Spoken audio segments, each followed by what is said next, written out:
Okay. Ho ho ho everybody and welcome to Brazilian Dragon December question mark. Let's call it Brazilian Dragon Holidays for now. And I am so excited to kick things off with a recap of Grandma Got Run Over by a Reindeer. And I am your host, and you can never see me face down in the snow during the holiday season. It is Felipe the Brazilian Dragon, and I am not alone. Returning to the podcast, you know them as the hosts of Celluloid Jam. Let me introduce them one at a time. First off, a woman who would never mess with a fruit tart, Casey, and a man who would never sue the pants off of Santa, Zach. Welcome back. Thank you for having us again. Yes, welcome back. How are you all doing today on this fine November 19th? Doing great. I know this is an auditory medium, but Felipe, you can see behind us with the video, we have so much Christmas stuff up right now. So even though it's currently November November 19th. 19th as we're recording this, we're already in the holiday spirit. We love Christmas. As you should be. I feel like if people start celebrating Halloween before Zach and mine's birthday, then we should be allowed to celebrate Christmas as soon as the clock hits midnight on November 1st.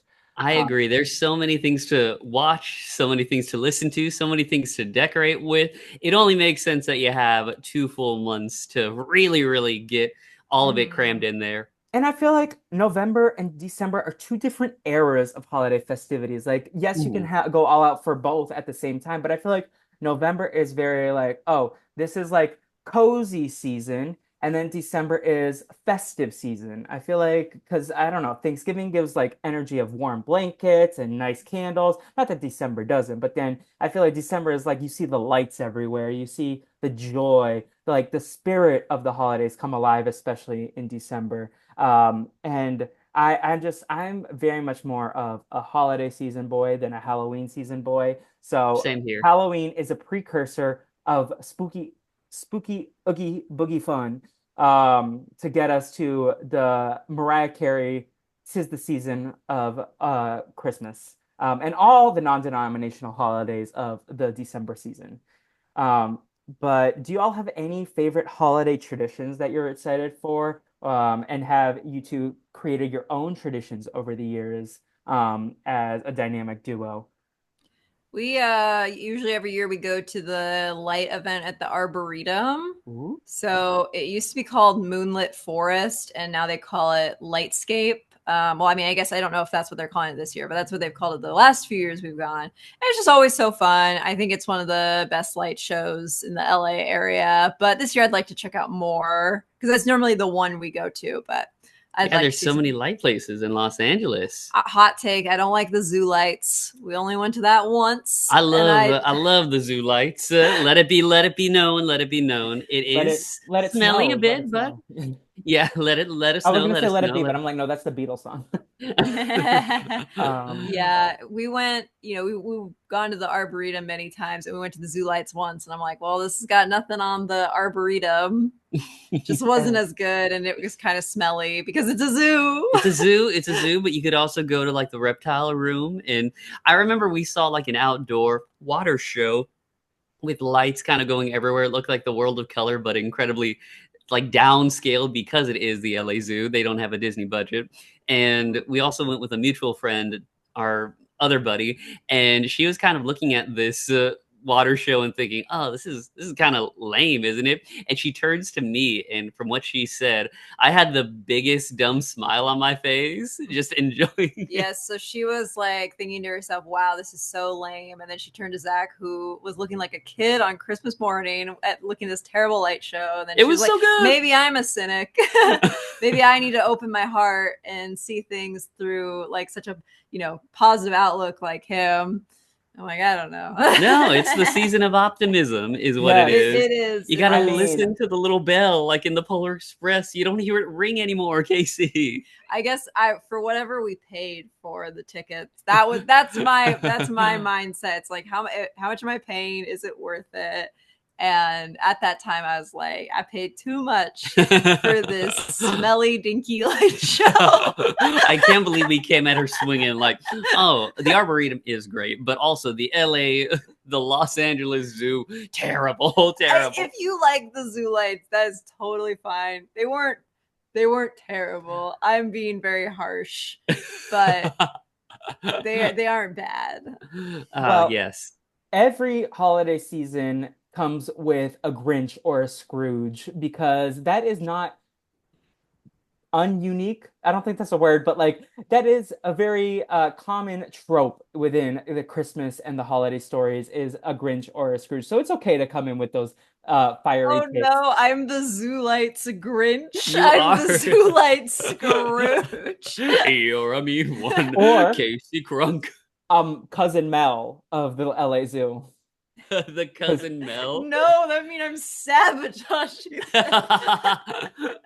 uh, As we will discuss, I do think Cousin Mel had some points. I think that's a crazy thing about becoming an adult is just the more that you rewatch this, the more you think, she is suing Santa Claus, which is terrible, but some of her angles justified. yeah. Her actions were horrible. Her motivations were somewhat justified. And I cannot wait to discuss them all. Well, we are discussing Grandma Got Run Over by a Reindeer. I know a definite favorite of Zach, but what are your backstories individually? And then, like, obviously, we're doing this for the podcast. So, what is your first encounter with this piece of IP? Ooh, could I start here? Go for it. I remember. I don't remember the first time I watched it, but I know that it could have been around 2000, 2001 when it first aired on Cartoon Network. Because the following Christmas after that, my family bought a VHS of it, and we all rewatched it. My grandma also like enjoyed it, and she also had like a little animatronic thing she got from Walgreens, a little plushie of a reindeer that would sing the song. And this is just a special that since that 2001 or 2002, I would just rewatch it over and over every single year. So it holds a really, really special place in my heart for this kind of admittedly bad holiday special.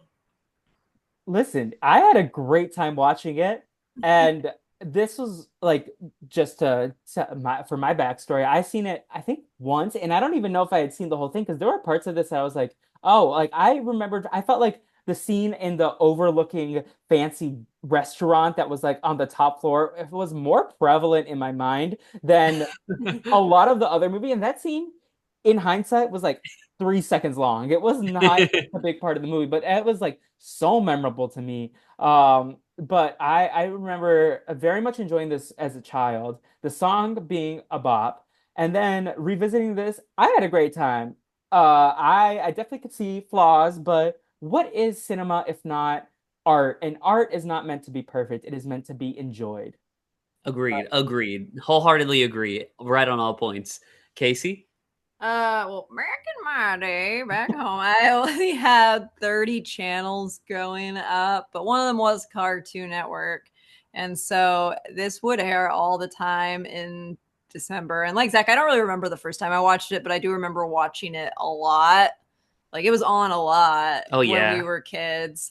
So I've watched it many times, and I don't. But even though I've watched it many times, I don't remember it super well. Although there are parts that stick out, like the Grandpa's gonna sue the pants off of Santa. He knows the law is on his side. On his side. Like that, you can't forget that. That is a crazy, crazy image for a Christmas special, and a crazy song. And yeah, that's always been what I remember most about it. I think for good reason. I think that's something that a lot of people remember about it pretty well.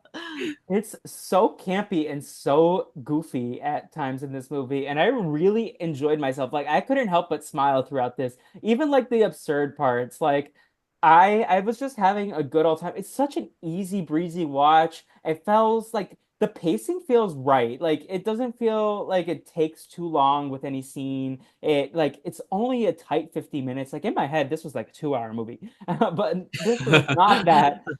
And I don't know about you all, but I remember like when I first was introduced to this on Cartoon Network, it was a double feature with this and Ollie, the Ollie the other reindeer? yes, Or with Drew Olive, Barrymore. Olive the other reindeer. Olive. Yes, that's right, because Olive, it's a yes. pun on the Rudolph song.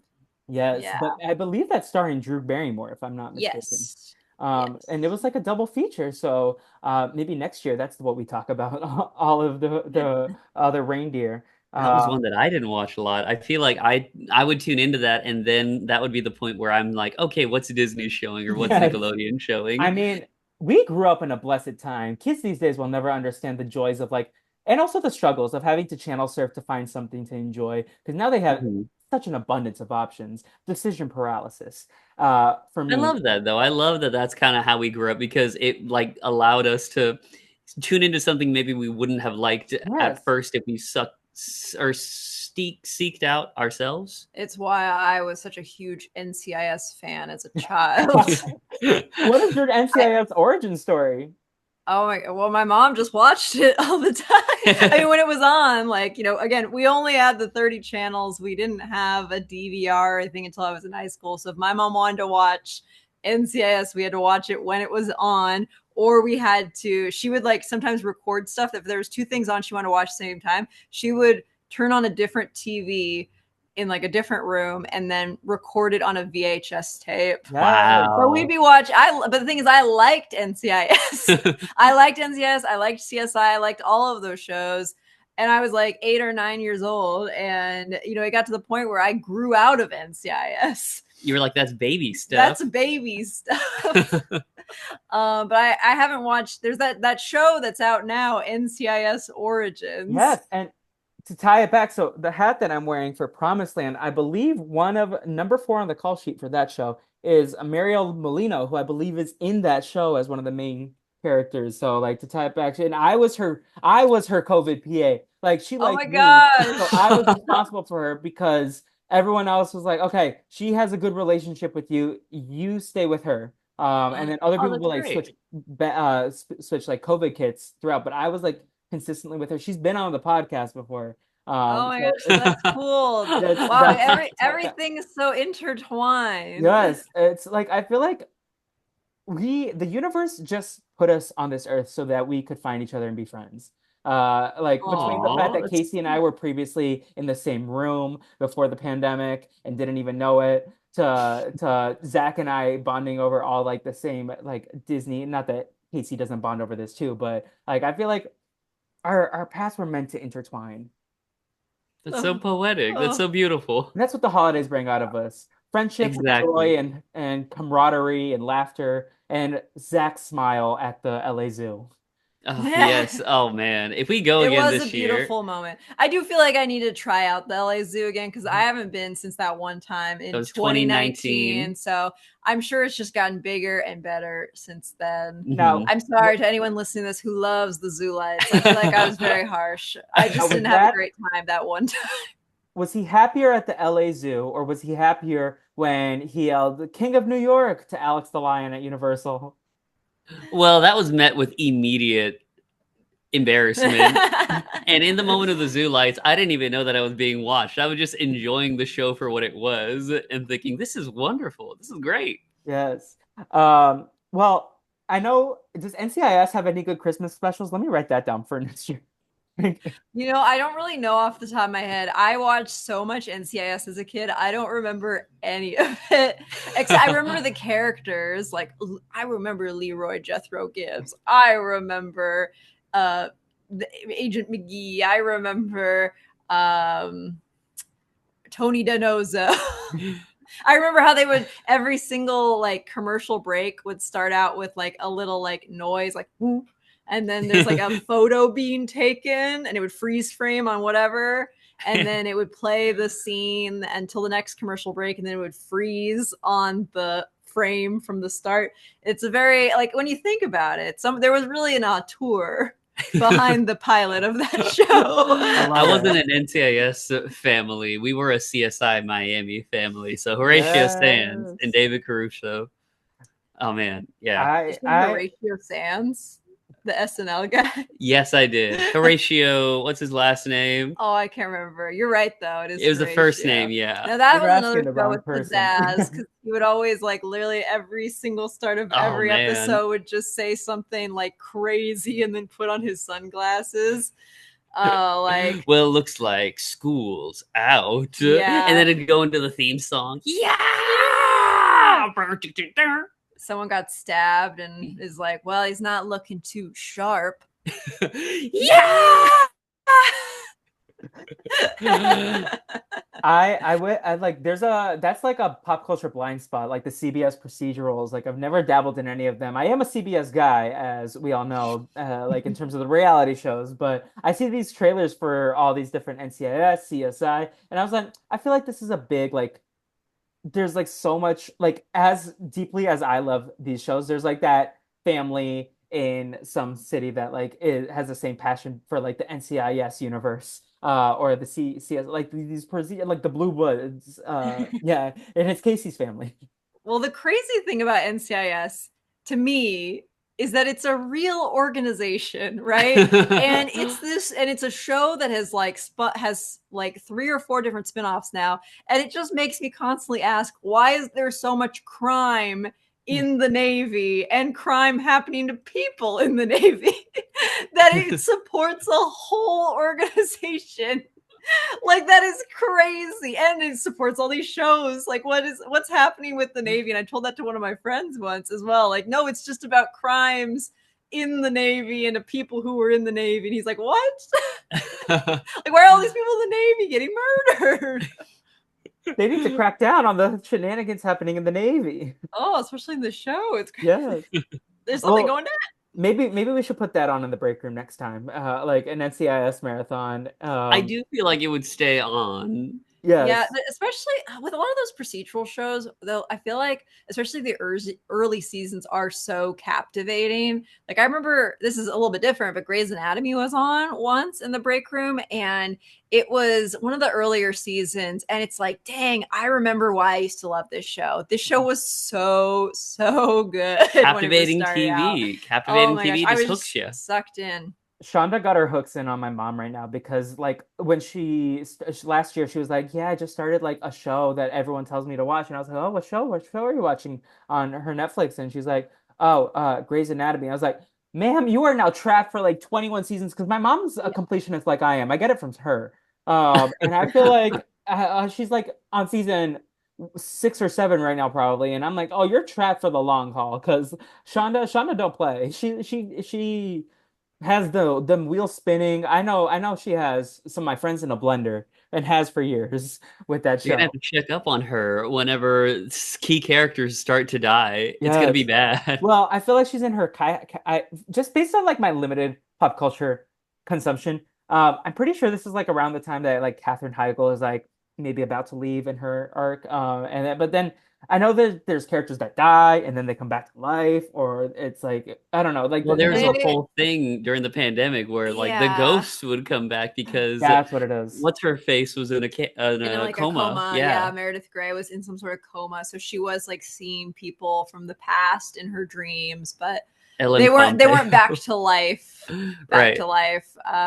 It yeah, I don't think anyone ever comes back to life on the show, but they do Oh have yeah. some crazy deaths in the show that like I do remember super well. Like the 007 thing. Oh my Oh gosh, man. haunting. Oh, that was a show where my family were full of fans. My mom loves it. My sister would go on to rewatch it. So I just like everything I know about Grey's Anatomy. It's kind of a limited knowledge, but I feel like I know the key things. I do remember seeing the bomb episode when it aired, and that must be like the second season or something. And I remember watching that live on ABC. I was at like my family friend's house because we would watch Grey's Anatomy episodes all together. And that made such a big impact on me because I'm like, they can show this crap on TV. Where am I? Yeah. See, I'm more used to like people being slimed on TV, but Yeah. not this. Yeah, I we'll look into like I am very much in this era where I wish there were so many of these shows that have so many long seasons. If someone could just like make a like 2.5 hour YouTube movie of all the important beats, like, and I'm sure those are out there, but I feel the same way about the Housewives. I feel the same way about like these procedurals. I'm like, I want to learn more, but I do not have the time in the day, let alone trying to get a sleep in between days to keep up with everything. And during the holiday season, I need to prioritize the Christmas movies. Exactly. And the great thing about like kind of going back to where we started off earlier, Nickelodeon, Disney Channel, and Cartoon Network, specifically when we were all growing up, I feel like always had such home run Christmas specials. And I could be looking at it through a nostalgic lens, but my God, yeah. I feel like every single channel had its really, really big heavy hitters for the holiday season. I agree wholeheartedly. I could just rattle off titles between all three networks and we would be here all night. But like not just like in terms of the specials, but in terms of like the episodes that they would like the Fairly Odd Parents one where it's Christmas every day. That one like Mhm. is cinematic to me. There's just so like you can't go wrong, and it's not just Christmas because it's also like the other holidays. Like we had the Rugrats Kwanzaa, we had the Rugrats Hanukkah, we had the Even Stevens episode, and like all these different holidays that come into it. Of The course, who Proud could forget? Family Kwanzaa. Yes, and who could forget? Who could forget a Charlie Brown Thanksgiving? So, like all the holidays, we don't have Boxing Day content. I will say that, but all the We can get other on it. things in this area, in this, Have you in ever this, seen the Chalk Zone Christmas special? it's somewhere deep in the recesses because I remember, Rudy. What's the blue dude's name? Snap. Snap. I remember him in the Santa hat. I remember like in Brazil watching it because like I would watch these because this is when I would go to Brazil every year for the holidays. So like I remember watching a ton of these in Brazil. Like I've seen the Dora Christmas special multiple times. But yeah, the Chalk Zone underrated theme song as well. Let's The Chalk Zone. Well, the reason I bring it up is because Chalk Zone, we rewatched this a few years ago. You know, it's probably like 3 or 4 years ago now, but they have this one song that in the special that just gets stuck in your head. It's there because they're not just talking about Christmas; they're talking about all like the holidays around this time of year. And oh my gosh, you want to sing it? Oh yeah, absolutely. It goes Merry Merry Chris Chris Hanukkahmas. Hanukkahmas. yes. Merry Merry Chris Chris Hanukkahmas. Hanukkahmas. Merry Merry Chris Chris Hanukkahmas Hanukkahmas. Hanukkah. and a happy Ramakwanzaa dawn. I don't know if Ramadan's Now actually that around this that time of year. I'm ignited not. the like the memory, the nostalgia was right there. Like I know that song. It is deep within me. Um Chalk But Zone. yeah, Maybe I need to do a Chalk Zone rewatch. Mhm. yeah, I loved it when I was a Yeah. kid. Rudy's Yeah, I gonna bought talk. when I was in college. I think during my first Christmas over there, going to UNT at a Walmart, they had like a compilation DVD of a bunch of Nickelodeon Christmas specials for like $5, and it was probably one of the best investments I've ever made because there's like 9 episodes of different Nicktoon shows there. You got the SpongeBob, you got Fairly Odd Parents, like you described, Chalk Zone, of course, and then Rugrats, all grown up, Danny Phantom. Um, I feel like I'm forgetting a big one, but I think those were like the Yeah. most of them. Jimmy Neutron, is that one on No there? Jimmy Neutron, No, Jimmy unfortunately, Neutron. Well, that which is a one, great one. yeah, but that one I don't think I watched a lot of as a kid. I only like I don't remember that one as fondly as some of the other ones. And for whatever reason, I think I watched a ton of Jimmy Neutron, but that one escaped me. It's got Um, Mel Brooks as Santa Claus. it does, which is a wild cast. Jimmy Neutron had a stacked cast, but that's a whole different discussion topic that we could go on because that would be a long tangent that we would hit. In I was just terms, curious, Googling Ramadan, like when it starts. It is not near the Christmas Hanukkah But season. they wanted to throw it in there. Chalkstone wanted to be inclusive, but well, we're not. doesn't Ramadan shift every year, like to different? I think so, yeah. Okay, So yeah, whenever this episode of Chalk Zone was airing, maybe they were like, "Hey, yeah. we can squeeze it in there." You mentioned the Danny Phantom one, and I just wanted to quickly touch on the fact that like I love that it's a poem. It's all in rhyme scheme for that Oh one. yeah, But yeah, that's such another great a Christmas memorable episode. one for sure. Um, in terms of other media that surrounds the holidays, do you have any favorites? Like any favorite Christmas music, any favorite Christmas movies, Christmas books, perhaps, Christmas games? So I mean, we love like a lot of classics like Love Actually, It's a Wonderful Life, a lot of the big ones. But one of my more recent Christmas releases that I really like was a Netflix movie that came out a few years ago I called know exactly. Love Oh Hard. no, I don't know what you. Was it Klaus? No, I mean that one's really Klaus, good too, but Klaus, that's good. Love Hard is honestly, it's barely even a Christmas movie. It's actually more of a catfishing movie. But it's like slightly above other Netflix rom-coms. It's slightly above other Netflix holiday movies. Like they really put some time into the script and the performances with this one. And it's genuinely funny. It's genuinely, they have like the two leads have really good chemistry with each other. I've started watching it every year because I just genuinely like it so much. And it's basically about a girl who, she lives here in LA, and her whole, like, she's a writer and she has a column that's all about her terrible dating life. But then she decides, I met this guy online. I want to, and he's great. And I actually want to go see him. I'm going to go fly across the country on Christmas to surprise him. She shows up and it's a total, like, the guy was catfishing her. He was using different photos, and it was, but they end up bonding anyway. I have seen the really trailer good. for this. It works out really well, and it's Christmas. It's got a lot of really great scenes in there. So yeah, definitely I check just it out. added it It's to a my good- Letterboxd watch list. It's the one with Nina Dobrev and Jimmy O Yang. Yes, For sure, for sure. Yes. Yes. I'm excited for his Something new about show. it. Have you seen the trailers for Jimmy O Yang's new show? No. No, it's produced by Taika Waititi. It's like he like joins like the FBI and they go undercover and he's like a server at a restaurant in Chinatown or something.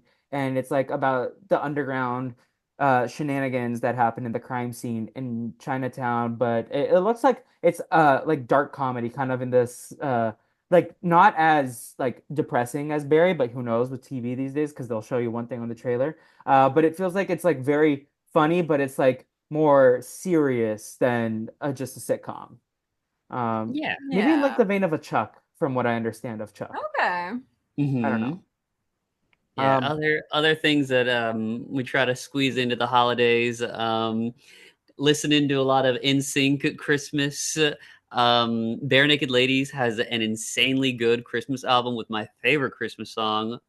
Their cover of "God Rest You Merry Gentlemen." I'll also throw in a little Jim Carrey Grinch, as mhm. well as Christmas Vacation. I like the Christmas episode of Kim Possible a lot, to the point where I'll rewatch it every Christmas Eve because I accidentally started a tradition spanning all the way back to like 2006, where I just realized that they were airing it every Christmas Eve. And then when they started to have the episode available on the internet and then on Disney Plus, I'm like, well, it's a part of my December 24th routine. I got to throw this in there. And then a handful of SNL Christmas sketches, because skits, so many to choose from. I feel like there's another Yes. big Christmas movie I'm forgetting. Like I always say that my favorite Christmas movie is like Love Actually, and then there's another one, and I'm like spacing on what it is. Gremlins. No. Oh, maybe I'll think about it. I mean, Mhm. I'm with you on Love Actually. I rewatched it last year, and while I definitely like have a different take on some of the aspects of the film, as an adult, because as a kid, I feel like I was rooting for everyone, and as an adult, I'm like, oh no, certain characters, you are the villain. But Yes, Yeah. absolutely, uh, 100%. um, because I just remember like the wholesome vibes of the end of the movie, as a kid, and a fun little Easter egg, and I'm sure Zach, you know this already, but this is Ferb and Vanessa. Oh, Oh, of course, of yes. course, yes. It's so cute that it's them. Also, her cover of "All I Want for Christmas Is You" better than Mariah Carey's. I said what I said. I said what I Oh said. my God, the lambs are gonna come after you. And you know what? I'm ready. My Yes. hot take about Love Actually is I love the cue card scene. Like it's because it's so weird. Like there's a reason it's iconic. It's because it's so odd. You don't see that in any other He's a movie. menace. He's a He menace. is He's a menace, the but I just villain. love when people are like do unique things in films, you know? And I don't Yeah, know. and now it's It's such an a iconic scene for a reason. staple. It's wonderfully conveyed through the cinematic language. Nothing ever like that before or since. Um, they also, I mean, one of my favorite specials is the Community episode of Yes. the Abed's Last Christmas or It's Abed's Uncontrollable Uncontrollable Christmas. Christmas. Yeah, or he has the DVD of Lost in it. That's I think where I got Yes. it. But the claymation, I'm just like, oh my God, this one, like the claymation ones. What are they called? The miser. Frankenbass. Yeah, so you Yeah, got Rudolph, Santa Claus is coming to town, little drummer boy. Ooh, man, yeah. so good. They, Oh, and they Elf. Oh, of course, Elf. Did you see that Papa Elf's costume is at 48? Yes, I did. Oh Casey, when was man. the last time you stepped foot in that building? Out of curiosity. Oh, it wasn't that long ago. Okay. I haven't seen the new display though. But yeah, Papa Elf. I watched Elf on the ride to on the plane ride to Brazil last year, which was like, oh, this gets me right in the mood. Because I've actually very rarely had a white Christmas. Not because I've always in like a summer tropical location usually during Christmas. Mhm. So, 2020 was unfortunately my very first white Christmas, and that was a weird year. So, Mhm. worst year in movies? Question mark. Um, It could be. I uh, think that two people could attest to that. Yes. That's for sure. Um, I'm very excited for your end of the year content as well, and we will talk more about that when we get to the plugs. But shall we dissect this film? Yeah, let's get into it. We've been Uh, talking okay. for what, 30 minutes? Yeah. Yeah, just about like overall holidays, and I Yeah, I feel like guess it's pretty that's fair. in That's fair. line. Yeah. And Yes. then a random procedural. So far, all I've done is hate on the zoo lights, talk about NCIS with love. What? And then talk about my favorite scene, Love Actually, is the cue card part. Oh I no. trust you. I trust you.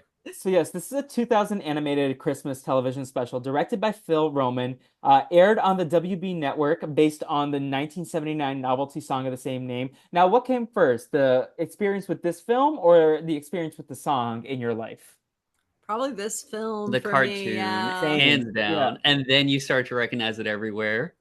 Yes, because this is actually like one of those like more memey Christmas songs Yeah, it's than a novelty song for yeah, sure. and but it definitely plays more than a lot of the other ones. Um Mhm. and maybe it might be the influence of our generation with the cartoon, right? But it basically tells Jake Spankenheimer's story from I believe is he 11 in this film? Crazy He's a kid. name. He's a kid, Yeah. 10, 12. Still Crazy Yeah. believes in name. Santa Yeah. Claus. Crazy name right off the bat. The Jake Spankenheimer. Spankenheimers family. I mean, this movie was a Spankenheimer of a good time. Yeah. Um, and Grandma, who doesn't have a name, just Grandma. Hell yeah. She is voiced by the voice director of Handy Manny. I did my research on her after. She also Ooh. casted that show. And Handy Manny has a very special place in my heart as early Latino representation for my family, for me and my brother. Um, but this she's basically getting everyone. She owns a general store in the town of Cityville, and it's the only piece of property not owned by Austin Buck. So it's a little bit about capitalism. It's a little bit about holiday spirit because we get Jake involved, and he's still believes in Santa, and the rest of his family is like, oh, Jake, with the exception of cousin Mel, who I'm sure we'll talk about. But do you want to talk about the animation style before we like get super deep into the plot? Because I was talking to one of our coworkers, Reno, and he was saying it kind of gives like those early computer games like the Oh, Pajama worse, like you get a Sam or like a Jumpstart. cutscene. Yeah. Uh-huh. Yeah. And because it feels like at points that they like are you're hovering over something on the mouse. But it's a very adorable but like unique animation style that you don't see much these days, I feel. There are a handful of animation errors scattered throughout. Like I've noticed during this rewatch, there are a bunch of times when the characters' eyes kind of like go like they go far apart like this way instead of going inwards, like their eyes are too far apart. There are characters' toes and fingers missing at some point. Like whenever grandma's putting on her shoes, you could argue that it's supposed to be pantyhose, but she just got no toes for a second. I didn't really think too much about the animation style. But now that you mentioned it, it does kind of remind me of like almost like a PBS shows animation Yeah. style. It's got Yeah. like very a PBS look about it. Like that show. I don't even know what this show is called, but the kids were using like math to Cyber save Chase. the Cyber day. Chase. That's what I was gonna say the title was, and then I was like, that doesn't have anything to do with math, but I think you're right. Yeah. With the parrot Um, voice, but not the parrot. That's a different Yes, Gilbert yeah, the Godfrey like voice. But metal it's like, robot bird. yeah, Gilbert Yeah. Godfrey. It's very of the era, this special. You could tell that it was made and animated in the late 90s.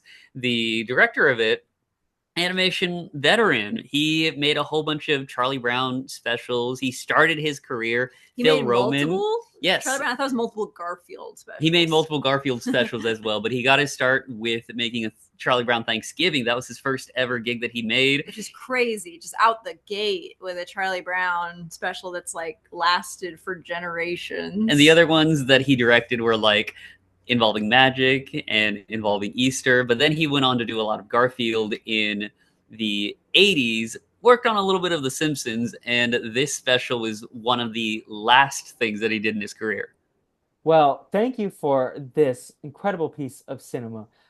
Because I had a great time watching it, and I love that like you know all this stuff because this is reminiscent of on the last podcast for Halloween when you told us about that the Mickey Mouse cartoon that's banned or like that they don't the sketchy one where he's like Frankenstein and he's like very scary. And I was like, oh my God, Zach comes in with the animation like knowledge, and that is so appreciated because I definitely didn't know any of that. So shout out to Phil Roman, one of the greats. And Mm-hmm. this film is also one of the rare Christmas specials that doesn't take place just like in the Christmas time. It takes place over the course of 9 months.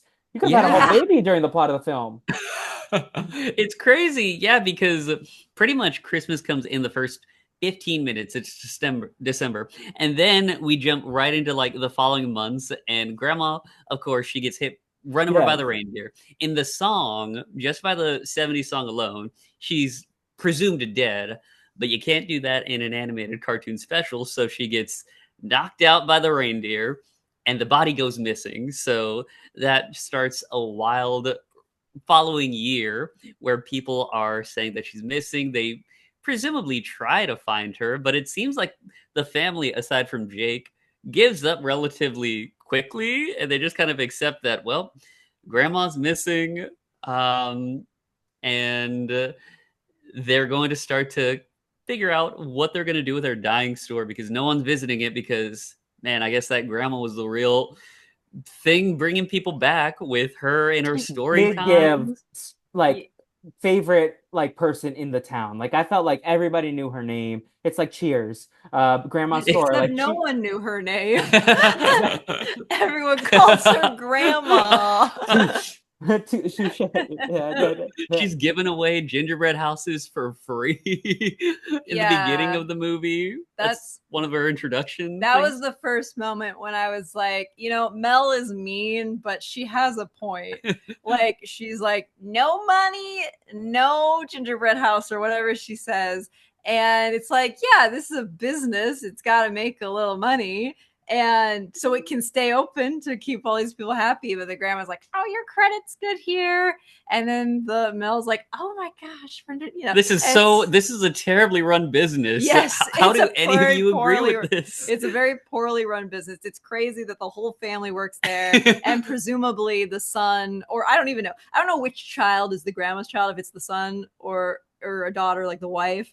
One of them. I can't tell. They can afford a whole home with their two kids on this business that is very poorly run. And the grandma does say we make enough money. But so is cousin Mel their cousin? Is cousin Mel their parents' sibling? Because then wouldn't she be Aunt Mel? Like I think there's she's no a other cousin. relatives. There's no other relatives. I think she is the kids' cousin. Like she's Jake's cousin, and the grandma is her grandma too. But then where are her parents? They don't show. I mean, she's a grown up. Does she work? She presumably works at the store as well. She's behind the register.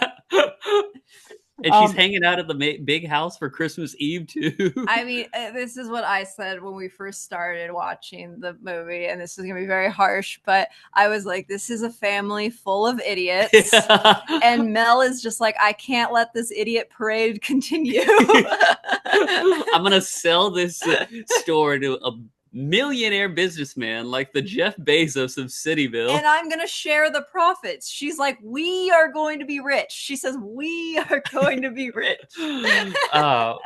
Felipe, thoughts? I was like, like in this world, I kind of see Mel's point, right?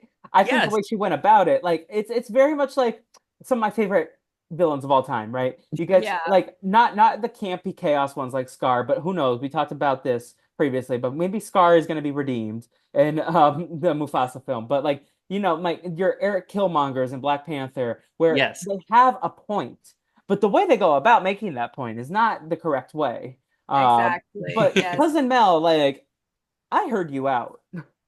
Um, Yeah, her so actions are terrible. The yeah. way what she does to get what she wants is But awful. also somehow still iconic because that I mean, Zach, you showed me the clip that you found online. I don't remember if it was a TikTok or a Blue Which Sky one? Skeet. The one the grandpa's like when we were in the break room and you showed me the clip from Grandpa's gonna sue this pants up of Santa a couple days Oh, ago. of course, yes. And I was like, I mean, this is iconic behavior. Like, we have no choice but to stand. This can't be queen. And I cannot wait to get into this more. But you mentioned Austin Bucks, the wealthiest man in town, owns everything except for Grandma's store. Like, this man is literally a capitalist machine. He's Uh, single-handedly gentrifying all of Cityville except for this one little smidge. And he's like, yeah, let me just. Grandma's like, no, I don't want to make Christmas easier for anyone. I want to keep the store. And then Cousin Mel sabotages Grandma's fruitcake, which is so mean. Yeah, Yeah. that was her first action was to Yeah, kind of taint the recipe and that was going to continue to sell in her store, which it would end up causing the reindeer that we indeed. And learn we'll get. later. Yeah, are y'all fruitcake people? No, I haven't really ever had it though. I Yeah, don't I think. don't think I've had it either. Isn't that crazy though? She was playing like 3D chess.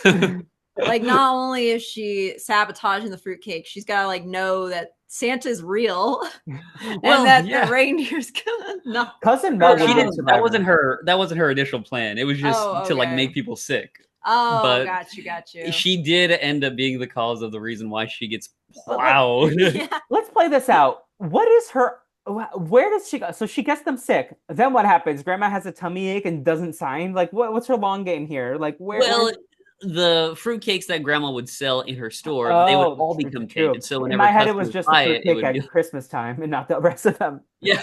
Because we did only Never. see her sabotage one fruitcake.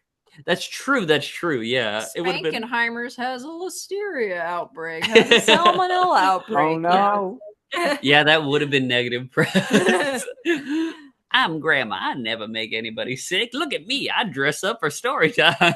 I Oh, love rather. Grandma's voice. Like, shout out to Susan Blue because, like, I mean, both her and Cousin Mel, voiced by Michelle Lee, I feel like were both really well characterized, and they like felt like, oh, they felt distinguished, but also like, oh, this feels recognizable. Where have I heard this before? But I couldn't really find a ton of credits that like overlapped with what I was familiar with for There were either of parts them. where I thought that Grandma and Jake were being voiced by the same person. Well, I imagine don't think this they is a were, one-man show or a one-person show. but Like, they just had like very similar voices Like a sometimes. Tara Strong situation. Yeah, exactly. mhm. Or a Great Delisle Griffin. Yes. Oh Because man, another talented voice performer. indeed, indeed. The only voice that really stood out to me, and like when I looked at the cast, the only one that stood out was I don't remember the actress's name, but she is a Canadian voice actress who also worked on Ed, and Eddie as one of the Canker sisters. So she appears in this special as the mom and the police officer woman, and then the I think it's Mrs. Claus for like a second. Is it Kathleen Barr? Yes, Kathleen Okay. Barr. Oh, she was also in Liberty Kids, which I also thought this kind of had the same vibe artistically as. But I did not know the parents had names. They're Frank and Rita. Um, Are they? Oh man, yeah. I don't think they're ever named. They're just mom and dad. um, They're like the she's parents in the Fairly Odd Parents. Wow, yeah, they are. They really yeah. are. Yeah, They're just so kind of out of touch with reality. just Oh, blissfully they are ignorant. horrible parents. That is something my friend Gia and I discussed on the Halloween episode that Timmy's parents are kind of rude. Like, Mhm. Oh yeah. um, And these parents aren't great either. Yeah. Very like it's crazy And when the the dad sister goes out too. and gets an inflatable tree. They own a Christmas shop and they can't even get just like I'm a big fake tree person because I'm allergic to pine, but But they're but good. like They're you an can get like a investment. fake tree. It doesn't have to be inflatable. Oh, crazy! I know it's a cartoon. It's a Yeah. cartoon, but it really got me. Honestly You though, really meant to hate the parents immediately. I might get an inflatable tree just because it takes a lot of upkeep to keep the tree up. So I'm like, an inflatable tree seems like a lot less work. But if I was in the tradition, like that's just for me, myself, and I. If eventually, when there's a bigger gathering, we will get a real tree. We will go all out. Have I you? I like mean, just like a fake tree. You know, like we have yeah. two fake ones. What One is your right They just process here. aren't with the fake inflatable. tree? They're just Did, Inflatable trees belong outside in wonderful outdoor displays, yeah. not inside, because then you have the fan inside going like all season. You don't want that. no, Real you trees don't. make me nervous. Like even if I wasn't kind of allergic to them, just Hmm. like they catch on fire more often than fake trees, and yeah, you They gotta got an And I do water love a expiration date. them. candle, so that would stress me out. Yeah, I did light my peppermint snow candle. This it's time for the ooh, candles. I love a good candle. delightful. Um, yeah. What would you hope that Cousin Mel would not poison? What's your favorite Christmas sweet? Is it cookies?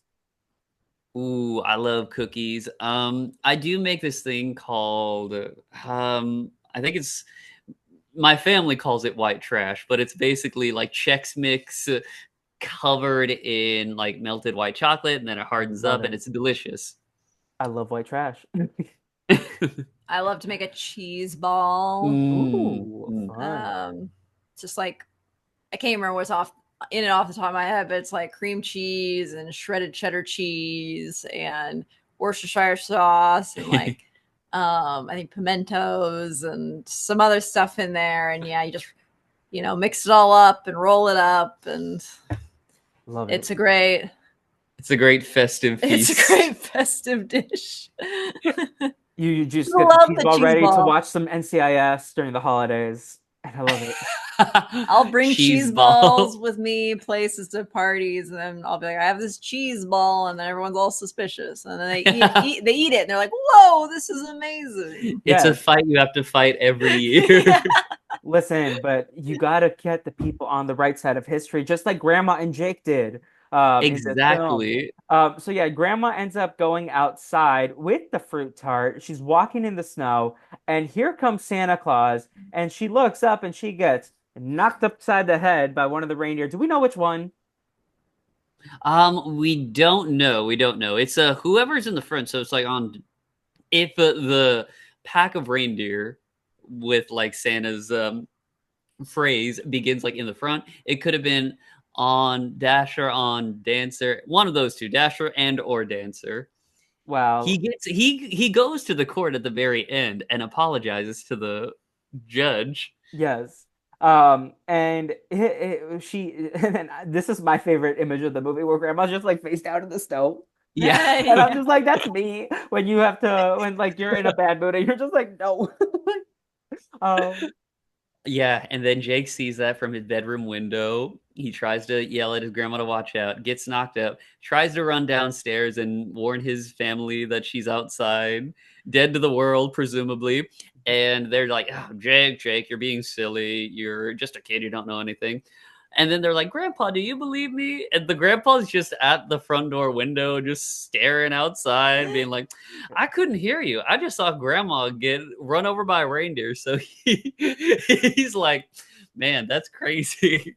Someone's got to deal with that, but not me. Yeah, the attitudes of the people in this cartoon is almost like The Simpsons. yeah. Mhm. It's like a G-rated Simpsons Yeah, in really. terms of just the personalities and reactions of a lot of the people around.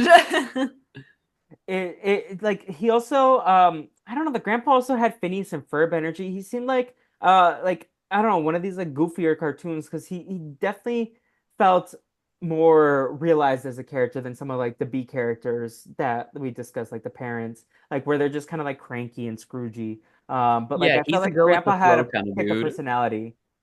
Grandma spending Christmas with a superstar. Um, Grandma lay down in the snow. It kind of reminds me. I don't know if you've seen this GIF, Casey, but when Sandra is trying to jump over the little thing in Heroes versus Villains, and she falls on her face, Oh and yeah. yes, the little I don't know if it's a river, the sand pit that she's trying to jump over, and she just like boom, face lands, and I'm like, that's grandma energy. But we neglected to mention, so we said that Jake still believes in Santa Claus, but he was tucked into his bed at a reasonable hour because he needed to make sure he was in bed after writing an email to Santa Claus, not a letter, an email. And he wants to make sure that Santa Claus gets his presents there on time because he's being a good boy. But then he wakes up because there's all this chaos, and he hears Santa, and then he sees it, and like you said, Grandpa sees it. And Jake and his grandparents are the only people who believe in Santa Claus in this town, seemingly. Um, Meanwhile, they see the imprint, and then they go and yeah, Grandma's gone. So do we assume that Grandma was picked up by the Santa Claus sleigh and taken to the North Pole, or did she just like apparate Oh well, over yeah, the that's what it implies later. yeah? Whenever Santa's telling Austin Bucks his side of the I thought you were story, gonna say and Austin he's like, Butler for a second, and I was like, whoa. It really always sounds like you're about to say Austin Butler. Austin Like Bucks, it. Austin Bucks. Should they live action But this? yeah, oh, I pray for a live action version of this. I think that the world is ready. But yeah, whenever Santa's telling his side of the story to the businessman, he's like, I had to put her back in my sleigh and bring her back because she had amnesia. So he probably had to finish his rounds of gift giving around the world with just this catatonic old lady in the back screaming, "Who am I? Who are you?" Where am I? And when Jake finds her, she's just like in bed. Has she Yeah. just been there for months? Yeah, it's September. It's September of the next year at that point. Whenever Jake is reunited with Grandma with amnesia. Yeah. And like this scene also stood out to me, but then it was like, were those elves around her? Because she was not the only one who was like there in that room in one of the beds. No, those look like other old people that Santa hit. Someone needs to give Santa a breathalyzer. Yes, for real. This is one I understand, and it wasn't even really like the reindeer's fault, but It's like Cousin Mel's there are fault. three other old people here. I was like, oh, so this is a community. This is not a one-time occurrence. Because He it's not has a just one team of catatonic elves lady, it's four. he has a team of elves specialized in like a care unit. Oh my God. I imagine like being the elf on duty that's like, oh, Santa hit another old lady. Like, Like I just want to work in bikes, dude. I gotta take care of these people now. oh my God. Yeah, I vaguely remember this and like the toy shop scene when they like when he's walking around. So yeah, months go by, and we also get this narrated from older Jake Stankenheimer. That's right. Uh, That's right. but we never see him, do we? No, It's not like the it's No. Fairly all Odd just a Parents. story being told by old Jake Spankenheimer. And that's the same voice as Grandpa, I assume, right? And That it's sounds the right. same voice as the guy who sings the original song. His name is Uh, Dr. Elmo, so yeah, it's very fitting that they gave him a lot to work with. mhm. Yeah, so I do we know the origins of this song? I should have done this research, but like where did he come up with this? Well, Dr. Elmo, he had a whole album of just kind of novelty Christmas songs, and the ones that weren't as big as Grandma Got Ran Over by a Reindeer are also sprinkled out through this special. That's why you have songs that aren't as good as Grandma Got Ran Over by a Reindeer. You got Grandma's Killer Fruitcake. You got Grandma Spending Christmas with the Superstars. Then, of course, Grandpa's Gonna Sue the Pants Off of Santa. An iconic song, and I cannot wait to discuss. But we get that Grandma has amnesia, right? So it's September. So this is more of a Labor Day movie than a Christmas movie at some point. Yes. Um, and Cousin Mel has decided to sell the store to Austin by getting Grandpa to give her power of attorney, Yes. which was so shady. Cousin Mel, and then she has this lunch with him, and I'm just like, Grandpa, no, the whole time. It's shady, but I mean, he is old. It wasn't his store to begin with. It was his wife's. True. If it were Yes, like in the order of succession, Mel probably would be next in line I do because like love. she seems to be the most business forward person. Like the husband and wife, Jake's parents, They're struggling to keep the store yeah, they open. don't really know what's going on. I do love that this film is kind of like paints all the men as kind of buffoonish like goobers and like all the women as the power players in the As Yes. film. scheming connivers. But You could argue that Cousin Mel is a boss bitch. Yeah. Making money I moves. mean, again, like I think if she had not been the driving force behind Grandma getting run over by a reindeer, her actions in like selling the store to Austin would not be that bad. It makes sense under those circumstances. The business is floundering without Grandma, and this man's offering to buy us out. That is a good business call. She's girl bossing. She's gaslighting. She's gatekeeping. she really is. Cousin Mel for Survivor 50, honestly. Oh, She's heroes versus villains she would again. win. Like she would clean up on that series. Lock her in as my winner pick for the Brazilian Dragon Games 9 2024 right now. Um, we get Jake objecting to Austin, not Butler, Bucks. And he's like, you know what, kid, you make some really solid points. And despite the fact that you've had 9 months to look for grandma, I'm gonna give you one more week. Yeah, that's crazy how willing he's just he's a child. Like Jake is a child and Austin is, I'm gonna say, a 42-year-old businessman like a Jeff Bezos, like, and he just wants to see what happens, really. And I respect that. Is it him like just playfully like entertaining a child, or is he like, hey, if you think Santa's real, just ask him to find your lost grandma? I know I'm sounding like an asshole, but no, I think that this is a good option. I also kind of hate your cousin too. I love grandma. I dressed up in a troll costume for her. It's probably been a long time since he had a mouse to truly play with, you know? Since he's had a chess player Yeah. to actually go against. He just goes in and buys out these businesses and they all roll over. But now he has a real challenge in front of him and he just wants to keep the game going. But it's also like there's also the lens that it's like, oh, maybe this is like a Scrooge story where his heart softens over the course of the film and he becomes less grinchy and more of a joyful Christmas spirit. So I like Maybe that. if he started out more kind of Scroogey, that would make sense. But honestly, he's played the whole time as the most wholesome billionaire in the world. Yeah, like he has a heart of gold. Yeah, like he's a heart of gold. But what you're talking about would make more sense Yeah. for a story Narrative for him to be wise. the villain. But they really locked in and like, no, this beautiful woman, This evil woman. this beautiful woman is evil, and she will be our only villain. No, but we got to give her like a sidekick too, like a goon. I am slime. Yes. What do you think her real name is? Did they say it? No, right? Iguana Marie Slime. Iguana Marie Slime. That's canon now. Um, but yeah, and she has a fierce bob, and you know she's a queen when she has a fierce bob. Um, and I was like obsessed with her. She's also Kathleen Berg, right?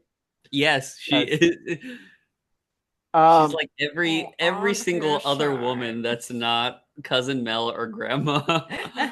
and well, so at this point, Jake is gonna. So cousin Mel's getting the assistance of I Am Slime, while Jake is like, you know what?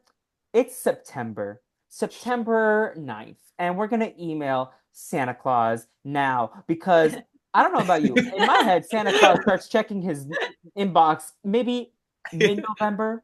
Like, so he got lucky that Quincy was on top of things. Quincy the head elf.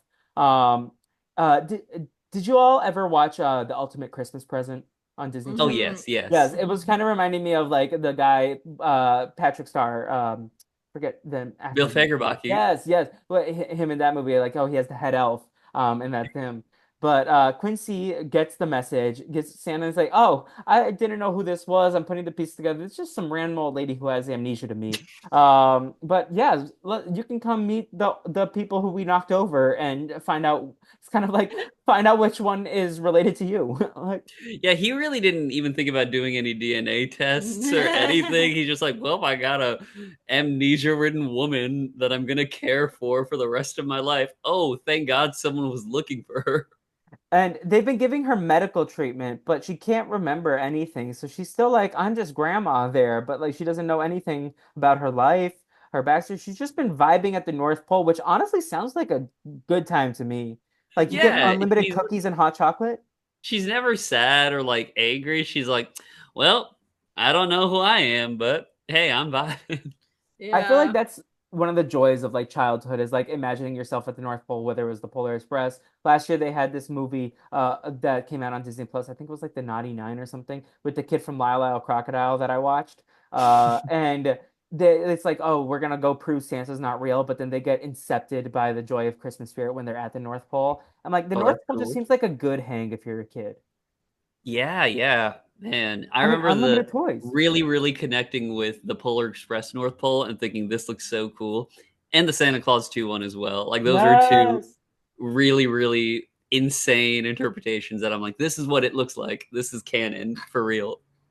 I like the imagination that goes into like these Christmas stories. I forget who I was talking about this with yesterday, but I was like we were talking about Christmas music, and I was like another underrated Christmas music, the Nutcracker. Tchaikovsky put Yeah. his whole body into that body of work. He gave it everything my he had. my favorite Christmas song is the Pentatonics version of Mary Did You Know? Mm. I know. Haunting. Pentatonics was my first concert. It was one of their Christmas shows a few Oh Whoa. wow. 2017 or 18. I don't remember. Sorry, I desperately want to know who got eliminated on Dancing with the Stars. So as someone just texted me, I was like, "Oh, don't spoilers," but I will check after the episode. Yeah, I'm Are not. y'all? Oh, I was gonna say I'm not a big Pentatonics person, but that one song is my favorite. And also, I Yeah. have not been keeping up with Dancing with the Stars either. Okay. I was gonna ask if you had a rooting interest on this season, but it's the final five, and I'm not watching it. I just desperately want to know what's happening because I desire to be informed. Um, but yeah. So we get this. Did you ever have a favorite toy or thing that you ever got that from the North Pole? Oh man. I think probably the dog that I had for a day was really special. It was like a cute little beagle that was named Charlie, Uh, and that was a gift from Santa. He came at December 24th. It was so exciting. And then I guess my baby sister, Emily, who would have been 1 year old at the time, really did not like this dog. Hated it, would cry. This is a day. This is Christmas Day, the happiest day of the year. And then Santa had to take back the dog like 2 days later. And it was just my parents giving it back to the original owner of the dog. oh no. And I've repressed this, but my parents have said that whenever like they had to take the dog away in the car, they said that I told this dog, I guess this is it, Charlie. Like, why does this sound so like That is really kid sad. dialogue? Oh my What movie God. was I watching? What an emotional ride we just went on there for first time consumers of this story. But like it reminds me of like Toy Story at the end when he's like, "Wow, a puppy!" And I feel like I can just hear Zach getting excited about the dog. And I guess this It's a is cute it, dog. Charlie. This is a cute dog. Yeah. The other one was a PlayStation 3. I mean, same thing, right? What about you, Casey? Any fun Santa When gifts? I was really little, I got a baby doll, like my first baby doll. I had a lot of baby dolls growing up, but this was the first one, and I just called it Baby. And Same. I had it for a long time. I also got a GameCube one year. I didn't even ask for it. My mom just Like my parents just got it for me, which was really nice of them. I Yeah. didn't even know this was a thing that you could get.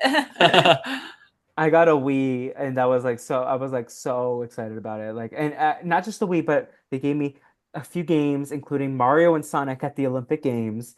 Ooh, yes. And so I was very hype about that. Um, so going back to Cityville is the attempt to stop this madness that Cousin Mel has gotten up to. But I Am Slime tricks Grandma into accompanying them when they park the sleigh and just leave her unattended. Yeah, that's right.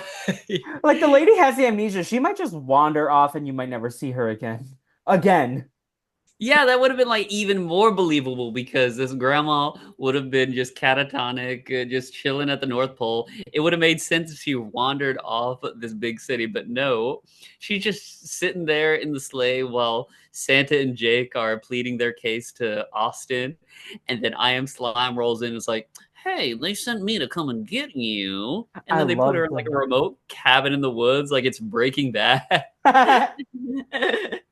Yeah, they're like, okay, well, so the logistics of this metropolitan area, question mark, convince Yes. it's Cityville, but then they live in a cabin in the woods in the suburbs, but then they also go to this separate cabin. Yeah. It's like, what? Because like, their house is in the middle of nowhere. It's just their house. So it's Yeah. like, what? So I'm very confused about the geography of this landscape. It was a commute to the shop every day. And then Santa explain, yeah, so like you said, Santa tells Austin what happened. Jake and Quincy are like, oh, where's Grandma again? And Yeah. is this where we get the song that we've Oh read? no, this is whenever because grandma isn't there, she goes missing again. Cousin Mel is like, "Well, Santa just admitted that he ran over grandma True, and yes. now he has to be arrested." So Yeah, Santa Claus gets arrested and put on trial. but not until we get this at least a minute long montage of I Am Slime and Cousin Mel dancing in a tropical background with tropical hats to Grandpa's gonna sue the pants off of Santa. Yes, Because there's yes. a lot of grandma Because and grandpa interchangeably, like in these song lyrics. So it was like, oh my God, this is such a confusing title. well, it's because I Am Slime gets together the logistics of if they sue Santa Claus because of all the money that goes into like making one gift per child all around the world, they realize that they're going to be loaded, which makes them go into a nice little tropical musical number. And watching it now, I'm like, this is iconic. This is camp. This is Queen. Yes, Queen. But as a child watching it, I think that was the first moment when I'm watching something and I think to myself, is this bad? Is this like not good? I'm trying to think what was my first experience of that because I definitely didn't feel that for this movie. But like, Where Zach, you're do you like remember your first, standards. yeah, your first consumption of media where it's like, do I like this? Like, yeah, I was very much like, I don't like what's going on here. It's Oh man, it stuck with me, and all the ad libs that I Am Slime has also so funny because she's got that voice that just like goes in like every now and then, like no pantalones or on his side, He knows the law is on his side. on his side. I love that. Yeah. Um, I Am Slime might be the MVP of the film for me. Like, just yeah. Shout out to I Am Slime and Kathleen Barr. Do you Um, think that there are drag shows around Christmas there time better that be. perform Grandpa's gonna sue the pants off of Santa like with There the better same be. bikinis? Here, I'm gonna look this up. But as I look this up, I love the pun, just like slahicular negligence. Let me look this up. Drag It's a queens. real juror number two situation. Yes, it's got elements of Jura number two and Anatomy of a Fall as well. So I cannot find anything on the YouTube. Maybe on the TikTok we'll be able to find. Time to start a trend. Or I have a friend who does drag, so I'm gonna text him and be like, you should take this and go viral. and Yeah, then I use feel it to like get the on red Drag Race. hair, the Yeah. green outfit, and like She's a curvy she's gal. a curvy gal. You know who these two remind me of in this scene? Barb and Star. Oh yeah. Yes. Yeah. It is Barb and Star coated. But Uh, But he so cousin Mel and I slime. they didn't even try. They didn't even try to come up with like a funny evil lawyer name. They're just like a witty one. It's just Yeah, I think straight up I am slime. that's part of the charm of this, though. It's like, because like you Yeah. said earlier, like, oh, if they put a little bit more thought about this, and they could make this whole arc of like Scrooge to a Christmas lover. But it's just like, no, we're just gonna name her I Am Slime. But that's camp. This whole it is movie is camp. They wrote this in 30 minutes and said, give me another hour and I'll get something good. And they said, Yes. nope, this is perfect. Everybody's operating at a solid 70%. All Yeah. right. It's like in the Twilight Saga New Moon when when Bella they're all talking about going to see a movie and she says like, "Oh, let's go see Kick Puncher." That's Yeah. clearly like I feel like a placeholder. Like they were Wait a gonna second. put another movie title Is in it there. Kick Puncher or like Death Puncher? I want to say No. Kick Puncher is like the community Yeah, that yeah. Troy and Abed make. I don't know. I think it's also, in Community for sure because I just googled it. But let me see. it- Twilight. it's something very similar. It's like Twilight bad movie, New Moon bad movie. Yeah, it's like they punch kick. I feel like it is Kick Puncher. Okay, But I'm gonna. we're fact checking Yeah. in real time. Crosshairs. Okay, that is a Community. Wait, what is it? Is it Crosshairs? Is it Crosshairs? Okay, according to No, the twilightsaga.fandom.com/wiki, Crosshairs what is the movie that do they go see? Bella, What Jacob, movie and did The Mike New go to Moon. see in New Moon. They instead see in the New Moon film, they go see a movie called Face Punch. Jacob Face comments that Punch. he heard it quote sucked bad end quote. But yes, this Grandma Got Ran Over by a Reindeer is the face punch of I don't know, animated Like Christmas a lot special. of just like I mean, maybe they aren't placeholder things, but they don't feel like super. They feel borderline lazy, but to the point that it's still draft. funny. Yes, Like exactly. I Am Slime, Austin Bucks, Spankenheimer. Grandma That doesn't even came have a from name. somewhere. Yeah, Grandma doesn't even get a name exactly. So yes, it's all giving face punch. So then I guess this is now December again, right? Because it's Yes, later. we've rounded all around to the point where it doesn't look like there's going to be a Christmas because Santa Claus might go to jail. To be fair, I did spend a month on a murder trial earlier this year, so these do take a while. Granted, it was only 13 days of actual court, but it took a month of my life because of all the like, oh, we'll give you a day back. So like I worked intermittently, but it was 13 days of work that I did not go to. Which is exhausting when they have you work.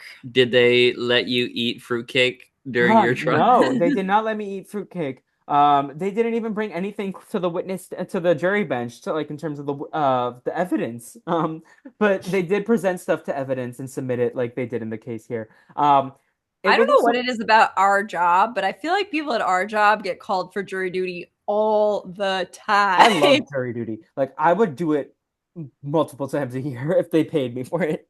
If they paid better than it's like $15 a day. It's crazy. Yeah. I did jury duty as well. And one of the things that if you ever end up watching Juror Number 2, I want to. I heard it was really good. It's great. Incredible. It's one of the best of the year, but honestly. If you've ever served on a jury or even just like had to go to jury duty, you just know that watching Juror Number 2, you're like, wow, they were horrible with this juror selection process. Mm-hmm. Because spoiler for Juror Number 2, at one point, one of the characters reveals himself to be a former detective.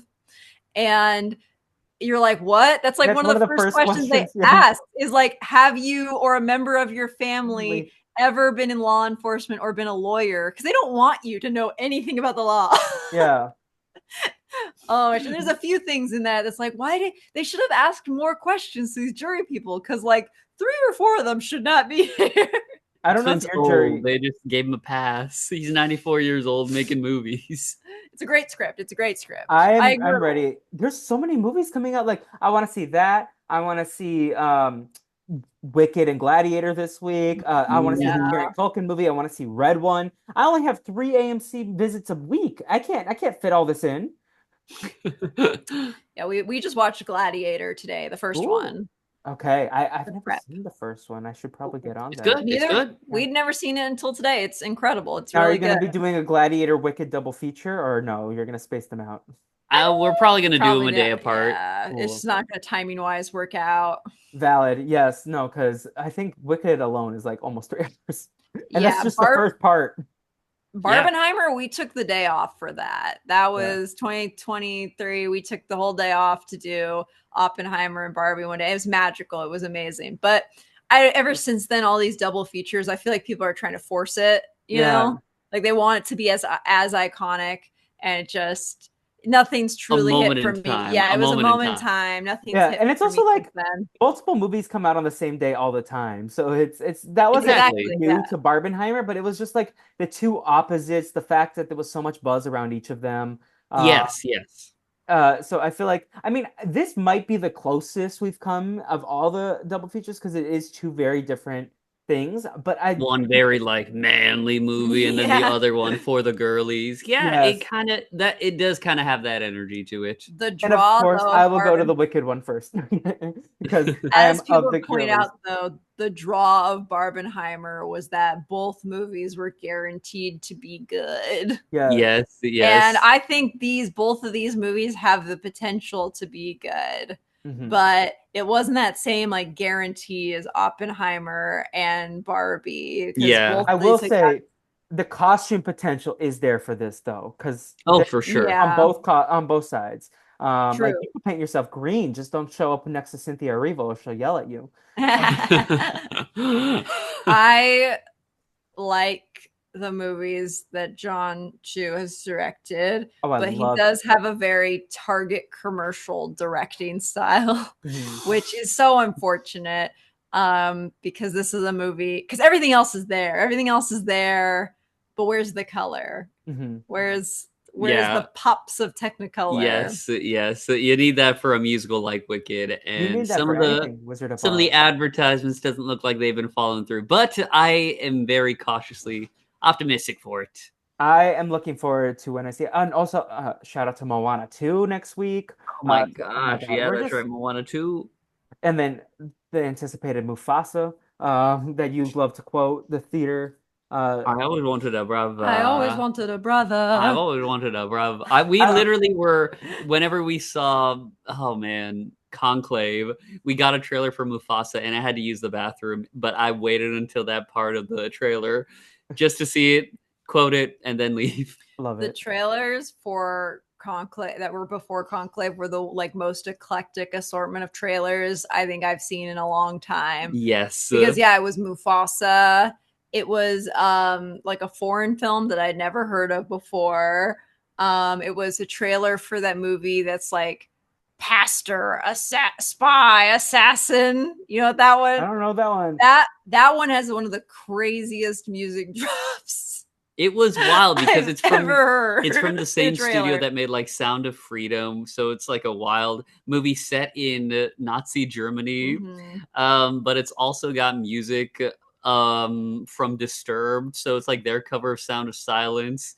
And Sound of Silence, fun song, like "Hello Darkness, my old friend," but their cover of it is like "Hello Darkness, my old friend." Well, it starts out like "Hello Darkness, my old friend," but then it comes in really hard in the middle, so it's like this yelling crazy drop. And Zach was like, "That trailer just kept getting louder and louder." Oh my God, I cannot wait to experience it. Have y'all seen the trailer for the one that's like the Olympics, but the news people? Yes. We got a trailer for that there, but also you get it. Yeah, Conclave. Total whiplash because you got that, and then the Dogman trailer, like one after the other. I volunteer and read to kids on one Saturday every month, and we were reading this whale book, and then one of the kids was like, "Can we read Dogman next time? This book's boring." Oh man. Yeah, he only wants Dogman, but I look forward to seeing it. I love a good animated flick. Even if it's Looks That bad, cute. that enjoys. that news movie. What is it called? Is it called like September 7th. Is it 7th or is it like 5th? It's a date in September. I'm Yeah, forgetting the date but exactly. not But the it comes big out in one. November. Yeah, right. It was the source of like the mildest Twitter controversy of a Really? month ago because people were releasing like the Oh Oscar yeah, I predictions, remember that. and a lot of people were saying that that was the number one like chance for Best Picture was that movie, and everybody and most people are like, no one's seen this. It's Only only only people in Venice have seen this. A yeah, small the amount of people in Venice, one Italy, have seen festival. this movie. So what are we saying? And that was the mild controversy. But I think that was before like the trailer for it Yes, even before dropped. anything had dropped. And it looks good. That movie looks good. Well, as film Twitter people, did you know what Janine and Gregory were dressed as in Abbott Elementary? Yes, Yes, yes, yeah. Mr. Immediately. DNA and I a saw mosquito. someone tweet that I was like, oh, these people need to be on film Twitter more. And then someone was like, oh, Ava's definitely on film Twitter, but she has a burner account. Like, I feel like it's a pretty Yeah, it's a good. I mean, common. Jurassic Park is Yeah, one of the yes, most popular movies ever made. exactly. Like that's I I don't think felt they that's were film haters. Twitter. I think that's just culture. I agree it's with not you, but obscure. are y'all caught up on Abbott? No, I Yeah, haven't okay. seen any of the new season. I need to Okay. catch up. Me This new neither. season has been on fire, I think. Like I yelled during the last episode. It was that funny in one moment. Good. Um, Mhm. but like not every episode is like 5 out of 5. But like they've like some of the funniest jokes have been in this latest season, and I appreciate them. But I cannot wait until they cover Grandma Got Run Over by a Reindeer somehow in the Abbott Cinematic Universe. Um, so we end up going to the trial, and they end up Grandma's second disappearance. Jake and Quincy follow her to a cabin in the woods. Remind me how they find her. Because that Because the doofus smells like Cousin Mel's shoes. Doofus is uh, the dog, the family dog for the yes, Spankenheimers. And yeah, they just walk for so long because Cousin Mel has to drive there. I guess Jake and Doofus are just miling it up. Hoofing it. Yeah, 20 miles, 30 miles away just to find the cabin in the woods. And that's when he finally sees her.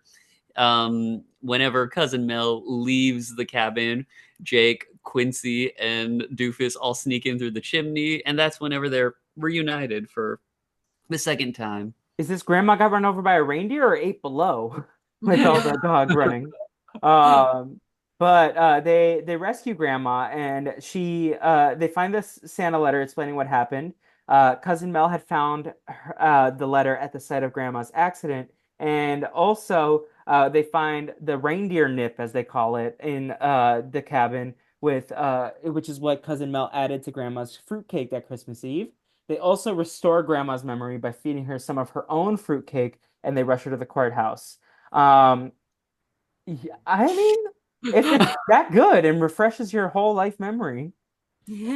Yeah, I can see why everybody in Cityville can't get enough of it. It's the thing that's keeping this place running. I thought they were afraid of it. Well, yeah. I guess there's really clashing. So Dr. Elmo, Phil Roman, they've got some explaining to do. They do. I mean, I believe they're both alive still, right? Or Yeah. yeah, so we can Dr. try to Elmo was like 88 years old. let's He's up interview there. them on the podcast. We'll do a follow-up and see if we can get Dr. Elmo on the podcast. What the hell is a podcast? Or Where am I? Elmo on Elmo. We have Elmo from Sesame Street do like actors on actors, but it's Elmo on Elmo.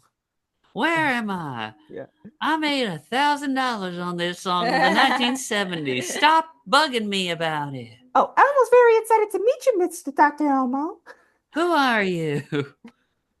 Um, so I mean, honestly, if they do a live action Grandma Got Run Over by the Reindeer, include the Muppets somehow. You probably could. I think you get Tom Holland as Jake Spakenheimer. We're gonna get a popular drag queen to be Cousin Mel, and I am Yeah. so This could be Bob and Monet. yes. No, I think Tom Holland is almost 30. You We're had a gonna great we're gonna suggestion. You This is said like we're a gonna Jake age him Dominic. assembly, down. like You 4 years said ago. Dominic Sessa when we were Last watching night this. from the Holdovers, the main kid in Uh, the holdover. I feel like this is like the Jacob Tremblay. I feel like this could have been him a few years Oh ago. yeah, Yeah. it could. Once upon a time. Yeah. Oh, we'll digitally de-age him, Yes. hairstyle. Um, so See, then, like, oh, go ahead. I was gonna say any child actor that you're like, oh, this person would be perfect. Then you look them up and they're already, several years older than they were. You just have to like find a child and be like, Yeah, I you're got meant for one. this role. I know y'all are watching The Penguin. What part of The Penguin are y'all at so I don't say anything? We're halfway, so we've seen the Okay. first 4 episodes. There is a child actor in The Penguin that I'm like, you are incredible. Get you an Emmy for like the way you embody the character you are playing. And that's all I'll leave it at for now. Have you seen A Haunting in Venice? No, but I want to because I love Death on a Nile. Ironically, but Oh, I love those movies. I love the Kenneth Branagh, Hercule Poirot movies. because I Um, love the meme that's like, and so, like I the got fill up enough the Nile. champagne to to fill fill the the Yeah. Nile. Nile. I mean, to be Um, fair, I enjoyed Death on the Nile. It was just like lower of my 2022 rankings. that's fair. Yeah. But A Haunting in Venice is just really good, probably the best of the three. Okay. And there's a kid in the movie who is so scary good. Like he's such a creepy kid actor in this specifically. Yeah, he's But doing what the movie wants him to very, exactly, very yes. well. And he is in the movie. His father in the movie is played by Jamie Dornan, and it's fun because this kid was also in Belfast, also directed by Kenneth Branagh, and Jamie Dornan also played his dad in Belfast. So, you're watching like comparing the two movies, or he's just playing a very normal kid in Belfast, and then in Haunting in Venice, he's really doing a performance. Yeah, he's he's really playing embodying a the character. So I he need was to really add good at that because I that. feel like the Hercule Poirot movies are very up my alley.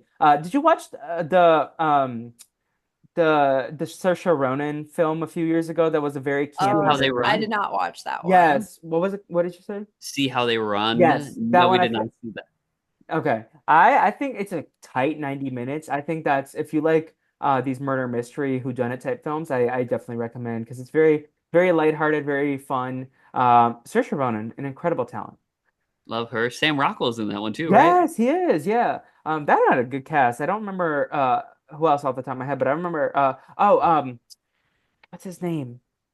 I don't remember his name. It's gonna that we'll move on and it will come back to me while I'm trying to fall asleep. Be like, I'll be like Raven. Um, but so they go to court and they're like, objection, Your Honor. Also, the crazy thing about this Christmas special is that like it's made for kids, and the last 11 minutes are all at this like the trial of the century. Like, what kind of kid is like, okay, I know what the judicial system is. I know what courts are. This might have been my introduction to how courts worked as a child. Not I feel me, because I was a big NCIS. But meanwhile, I was like, wow, you get to be fed a cake and sometimes reindeer show up. This is yeah. amazing. I'm trying to remember my first introduction to queer because for me like I knew the term objection. I think I did a play that was fairy tale characters on trial. So like the Big Bad Wolf is on trial, and it was like one of these plays that you it had multiple different scenes, and all the scenes were a new set. Like Humpty Dumpty's on trial for something, or like he's in court for something. The Big Bad Wolf and the Three Little Pigs. So I think that was like maybe my introduction to court. Um, but they're just objecting, and they give out the fruitcake to the judge, and they're like in the bench, and they're just spitting the food out. I'm like, this is not sanitary. It's filled with reindeer nip. What are you gonna do? Um, but we find out that the verdict is that because of the evidence, Cousin Mel is arrested for obstructing justice and almost ruining Christmas. I And the love that judge lets line Santa so go. I love Um, that. it's giving Quintavious Burdett from the last season of Survivor, where he's like, and you can cancel Christmas. Did Zach encounter Q as well, or just Banu on the last season? Just Oh, Banu. I mean, he definitely saw Q, but Banu was the most memorable one for sure for Zach. I love Banu. Mhm. Like, like that. He forever will be live in Survivor history. Yeah, Um, he was iconic. He yeah, was rough to watch though. yeah. It I was feel like with hard the to see distance, he's him. iconic. Uh, just as iconic as Hannah Rose, who quit Survivor because she missed her nicotine vape 3 days into the season. Oof.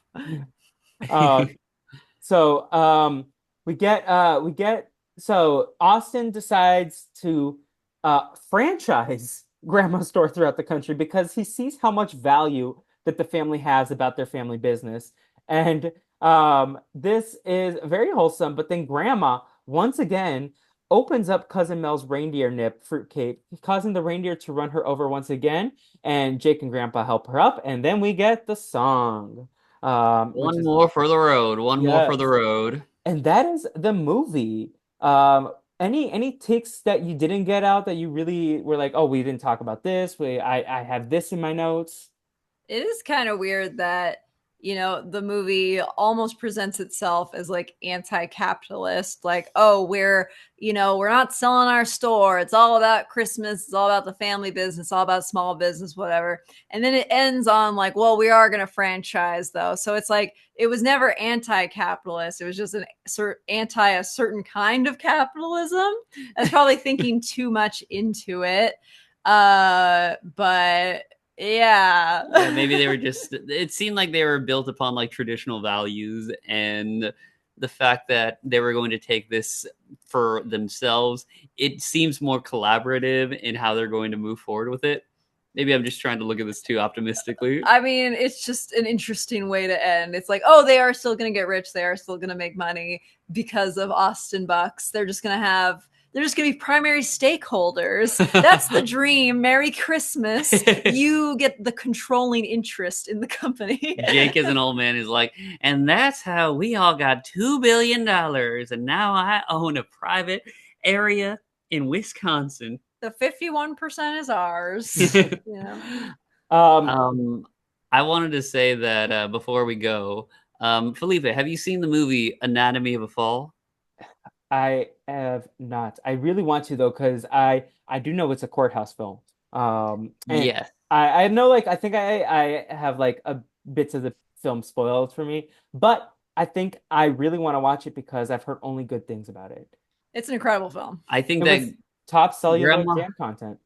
Oh yeah, it's probably like retroactively might have been my favorite movie last year. Whenever we did the podcast last year, it was number two. But I think like as time has gone on, I just love everything about that movie so much. There are so many similarities between Anatomy of a Fall and Grandma Got Run Over by a Reindeer that Ooh. it is astounding, because a dog plays a part in the kid investigating what really happened to this family member that was injured gravely. There is a kid going to trial. There is an older family member down in the snow. And the court is crazy. The court is crazy. That's correct. The court in Grandma Got Run Over by a Reindeer is crazy, and the French court in Anatomy of a Fall is crazy. That was the number one question everyone had after watching Anatomy of a Fall, is like, is this what French court is actually like? People can just speak whenever they want? Yeah, they're just letting them scream at each other. It's Very good. So so many similarities between the two. I'm gonna go to my letterbox right now and add that one to my watch list, just like I did with the Jimmy O Yang movie. Um, It's on I think it's on Hulu. Yeah, oh, yeah, good to know, Anatomy of a good to know. Fall. definitely on I don't use probably my watch Disney list Plus as enough well. on Letterbox. I need to start using that more. I need to start using lists, period, more. I think Mhm. that's like a pretty common joke with Letterbox users, is like, well, we added it to the watch list and then we'll never see it ever. Very, very relatable because also like on Netflix, there's like a couple things I've put there over the years that I'm like, oh, I forgot I added this. What is this? Like, what was I interested in? But yeah. Good to know. And then I will text you my thoughts when I watch Anatomy of a Fall and be like, oh my God, it's like when Cousin Mel did this. Yeah. Is there a moment just as iconic that drag queens could perform to in Anatomy of a Fall? Or is There's a song that Honestly, you could, that's yeah. the song that plays throughout the movie. I don't know if it's, I guess you could turn into a drag performance, but it's just an iconic song in general. It's a PIMP. I don't know what you heard about me, but I bet can't get a dollar out But of it's me. but it's like a very specific cover Like an of the song. instrumental. Yeah, it's like an instrumental cover of the song. I can't, like, what is that kind of music called? I can't remember Steel now. drums. Yes, steel drum cover of I that love of that. PIMP. And when we were at Block Party recently for our friend, or for Molly's birthday, that song was playing. Steel The drum steel version? drum Yeah. instrumental cover I was love a playing over good the steel drum speakers, and we're version. like, Now I It's like want Anatomy of a beautiful. Fall. It's like that's why that gained popularity, was because of the movie. now I'm gonna go listen to that, but then I also want to see if I can find a steel drum version of SIMP, Squirrels in My Pants. 'Cause- SIMP, squirrels in my pants. Also, the Phineas and Ferb Christmas episode, Mhm. a banger, It's- so good. Listen, I've already podcasted about that in the past with Will and Navi on the Phineas and Ferb podcast. We're working to bring it back. Will is completing his PhD in math in these next few weeks, so we've been on hiatus for the What You Doing. But I do owe Zach and Casey, you're welcome to join as well, a guest spot on What You Doing at some point, because I know I've mentioned this before, but Candace Against the Universe, one of my favorite Celluloid Jam episodes. Oh, thank you. But Oh, yeah, so once Will finishes getting his doctor, we'll bring that podcast back. Because your boy, not your boy as in me, but like our boy is getting a doctorate in math. How cool. Yes, yes, yes, yes. Education. Education. But speaking of education, is there any final summaries that you have for the class on Grandma Got Run Over by a Reindeer? What are the feelings that it leaves you with? And like any final comments on this alone? It has its flaws. I'll still watch it every year. And Takes me Zach, back to when I was a kid. I love it. you have given it 5 out of 5 on your letterboxd. Casey nodded Yes, so high. I forget what yes, the Casey gave it. highest honor I can bestow. I don't think I rated it. I didn't. Okay. I gave you it a log three and a it? I didn't half. log it at all. I legitimately gave it a 3.5. I was like, oh, this is like quite solid. Like again, the Yeah. pacing really works out for it. Like, yeah, of course there's flaws, but it's high camp. It's just a goofy, silly Christmas special. Like, Yes. I don't know how I feel about it. It's one of those things that even as a kid, it wasn't my favorite. Like, it wasn't something I cared for, but I watched a lot because it was just on. I just watched whatever was on, you know? And there's a lot of things that I revisit where that are like that, like, oh, I just watched it because it's on, and I'll be like, wow, this was actually really good. And I don't know if I feel that way about this one. I can admire the campiness of it, especially like the grandpa's gonna sue the pants off. Like, that scene yeah. is, iconic. But yeah, it's not one that I would necessarily watch again by choice. It will be on, and it still airs every year, even if it doesn't air on Cartoon Network. The CW airs it every year, and it's supposed to play next Friday at 8 p.m. yeah. Oh, we didn't even talk about the 25 Days of Christmas, which I feel like must have been on in Zach's house growing up Oh, regularly. ABC And Family's 25 yes, Days of Christmas? Oh, yes, you know it. yes. Absolutely. But yeah, any other items that you want to hit on about the holidays, about Christmas time, about Labor Day potentially? Who knows? Just because it's relevant to the conversation. No? No pantalones. No problem. Okay, so where can the good people keep up with what you're doing? And are there any upcoming things that you want to promote in terms of your own things or Celluloid Jam, your incredible your incredible annual podcast that you do? Yes, we are the hosts of Celluloid Jam. And if you listen to our episode with Felipe on Mickey's House of Villains, and you were like, whoa, where can I find more stuff? Well, nothing new has been released since the last time we talked with Felipe. So you're not missing out on anything. But yes, we do once a year release our podcast, which is usually just a top 10, maybe 15, maybe 20 of our favorite movies of the year. It wasn't looking good for 2024. We're like, dang, maybe we'll only do a top 10 this year. But as the year's gone on, there's been more and more good films. So maybe we'll do our normal top 20. But yeah, that'll probably be released either late 2024 or early 2025. That's right. And whenever it comes out, I'll be so excited to listen to it. I am always a big fan of everything the two of you do, both personally and professionally. So it is a joy to get to see you so frequently in my life and be a part of your community. And Celluloid Jam is great. Now, I will not ask you to tease anything in terms of what will be on the list, but let me round this out as we approach the end of 2024 with one last question. What is the worst movie you've seen in theaters this year? Ooh, let me get out my letterbox list. I'm gonna pull it out as well. For me, thank God you said theaters, because I'm like, that's cybersecurity that I was a part of.